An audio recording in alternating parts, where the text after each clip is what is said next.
যতদিন না পর্যন্ত এই কালা আইন যতক্ষণ না পর্যন্ত তারা শেষ করবে, ছিঁড়ে ফেলবে, বাতিল করবে, তত সময় না পর্যন্ত আমাদের এই সংগ্রাম চলবে। নারে তাকবীর, নারে তাকবীর। আপনাদের জানা উচিত কেন একের পর এক বাবরি মসজিদ থেকে শুরু করে 3 তালাক থেকে শুরু করে বিশেষ করে এনআরসি, সিএ এই রকম বাছাই করে করে আমাদেরকে চিহ্নিত করার চেষ্টা করছে, আমাদের সম্পদের উপরে আঘাত আনছে। শুনে রেখে দেন, আপনাদের জানা নাই, এই তথ্যটা আপনাদের নেওয়া উচিত। আপনারা জানেন যে বিজেপি সরকার যার মদতে চলে সেটা হলো আরএসএস। সেটা তৈরি হয়েছে এখান থেকে ঠিক পিছনে 100 বছর পূর্বে, যার জন্ম হয়েছিল 1925 সালে 27শে সেপ্টেম্বর। এই আরএসএস সংগঠনটি সেই দিন তারা তৈরি করেছিল। এটা কত সাল চলছে বলেন? আজকে এটা চলছে 2025 সাল। এই 2025 সালে জেনে রেখে দেন 100 বছর পূর্ণ হতে চলেছে। আগামী সামনের সেপ্টেম্বর মাস আসলে, এই 27শে সেপ্টেম্বর মাস আসলে 100 বছর পূরণ হবে। তাই আপনাদেরকে সাবধান করে দিতে চাই, যতক্ষণ না পর্যন্ত এই ভারতবর্ষে তারা হিন্দুস্তান বলে তারা ঘোষণা করতে চায়, তাদের তলে তলে তাদের সেই চক্রান্ত চলছে। আমাদের দুঃখ নাই, তবে শুনে রেখে দাও, বিজেপি সরকার ওই আরএসএস এর মদদে আজ পর্যন্ত যতগুলি কাজ তোমরা চালিয়ে যাচ্ছ, আমরা জানাতে চাই এই ভারতবর্ষে আমরা কোন হিন্দু দাদাদের প্রতি আমাদের কোনো ক্ষোভ নাই, কোন খ্রিস্টান ধর্মের প্রতি আমাদের ক্ষোভ নাই। কারণ এই ভারতবর্ষ এটা হলো সম্প্রীতির ভারতবর্ষ। বিশেষ করে এই পশ্চিম বাংলা এটা হলো সম্প্রীতির বাংলা, যেখানে আমরা হিন্দু, মুসলিম, জৈন, খ্রিস্টান একই সঙ্গে কাঁধে কাঁধ মিলিয়ে আমরা চলে আসছি। আর আগামী দিন পর্যন্ত, ততক্ষণ পর্যন্ত আমাদের যত সময় জান থাকবে, ততক্ষণ পর্যন্ত এই ভারতবর্ষের জমিনে আমরা জন্ম নিয়েছি। আর যতদিন না পর্যন্ত আমরা মৃত্যুবরণ করব, হিন্দু, মুসলিম, জৈন, খ্রিস্টান কাঁধে কাঁধ মিলিয়ে আমরা একই সঙ্গে বাঁচতে চাই। আমরা দাঙ্গা চাই না, আমরা শান্তি চাই। বিশ্বাস করুন। তাই আপনাদেরকে কিছু এই বার্তা একের পর এক আমাদের লেকচারার্স অ্যাসোসিয়েশন অফ বেঙ্গলের পক্ষ থেকে সমস্ত লেকচারাররা তারা দিচ্ছিলেন। তাই আমার বক্তব্য আমি দীর্ঘায়ু করব না, তবে শুধু এইটুকু মনে রাখুন, এই অকাপ সম্পত্তি নিয়ে তারা যেভাবে মাতামাতি করছে, মনে রাখুন এই মসজিদ যে কোনো মুহূর্তে তালা মারা হতে পারে। আপনাদের এই খাগড়ার জমিনে যে কোনো কবরস্থানে আগামীকাল একটা সাইনবোর্ড ঝুলিয়ে দেওয়া হবে, এখানে একটা যে কোনো ভাবে একটা প্রতিষ্ঠান করা হবে। বলেন এটা কি মেনে নেবেন আপনারা? এটা কি মেনে নেবেন? মসজিদে তালা পড়ুক এটা মেনে নেবেন? মাদ্রাসায় তালা পড়ুক মেনে নেবেন?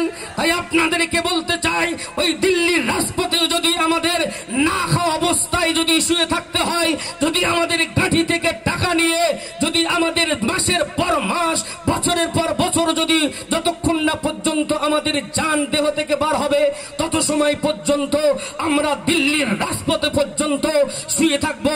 আমাদের এই অকাপ বিল, এই কালা আইন, এটাকে ছিঁড়ে বাতিল করতে হবে, এটা ছিঁড়ে ফেলে দিতে হবে। আমরা চাই যে আমরা ততক্ষণ পর্যন্ত ওই রাজপথেই থাকবো, যত সময় না পর্যন্ত এই কালা আইন, এটাকে এই দাবি আমরা এখান থেকে উঠাতে চাই যে না, সেটাকে প্রত্যাহার করতে হবে, সেটাকে বাতিল বলে ঘোষণা করতে হবে। রাজি আছেন আপনারা? রাজি আছেন আপনারা?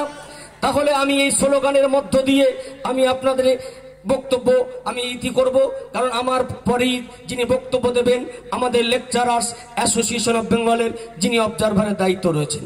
তাই আমরা এই আওয়াজ তুলতে চাই, বলেন সংবিধান লঙ্ঘনকারী বিজেপি তোমায় জানাই ধিক ধিক ধিক্কার। অবিলম্বে ওয়াকফ আইন প্রত্যাহার করতে হবে। সংবিধান বিরোধী ওয়াকফ আইন মানছি না, মানব না। সংবিধান লঙ্ঘনকারী বিজেপি তোমায় জানাই ধিক ধিক ধিক্কার। নারায়ে তাকবীর, নারায়ে তাকবীর। লেকচারার্স অ্যাসোসিয়েশন অফ বেঙ্গল জিন্দাবাদ, ভারতবর্ষ জিন্দাবাদ। আসসালামু আলাইকুম রহমতুল্লাহ। সর্বপ্রথমে জানাই লেকচারার্স অ্যাসোসিয়েশন অফ বেঙ্গলের পক্ষ থেকে সবাইকে এই সংগ্রামী অভিনন্দন। আজ এই খাগড়া জামে মসজিদ প্রাঙ্গণে এখনো পর্যন্ত আমরা আসরের নামাজটা সকলে আদায় না করেও বসে আছি। খুব শীঘ্রই আমাদের এই সমাবেশের বক্তব্য শেষ হয়ে আমরা নামাজ পড়ব একই সঙ্গে।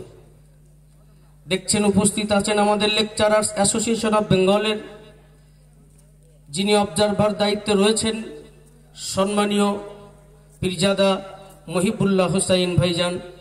পাশাপাশি আমারই পাশে বসা এই লেকচারার্স অ্যাসোসিয়েশন অফ বেঙ্গলের জেনারেল সেক্রেটারি জনাব মৌলানা সাদ্দাম হোসেন যুক্তিবাদী সাহেব।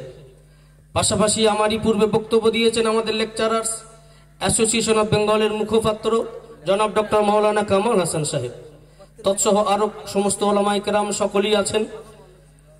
আমি সর্বপ্রথমে জানাই, আমাদের জানা উচিত আজ কেন এই খাগড়ার জমিনে, কেন এই মসজিদের পাশেই মসজিদ প্রাঙ্গণে আমরা এতগুলো মানুষ একত্রিত হয়েছি।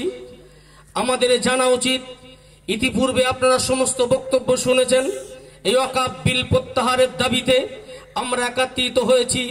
আমাদের এই সংগ্রাম আজ এখান থেকে যেমন শুরু হয়েছে, আমাদের এই সংগ্রাম আগামী দিনে কলকাতার রাজপথ থেকে শুরু করে, কলকাতার ব্রিগেড ময়দান থেকে শুরু করে আমাদের এই সংগ্রাম চলবে যতক্ষণ না পর্যন্ত এই বিজেপির তৈরি করা আরএসএস এর মদদে আজ এই বিজেপি সরকার আজ পর্যন্ত প্রত্যেকটা জায়গাতে বাবরি মসজিদ থেকে শুরু করে আমাদের এক একটা জায়গায় তারা হস্তক্ষেপ করছে।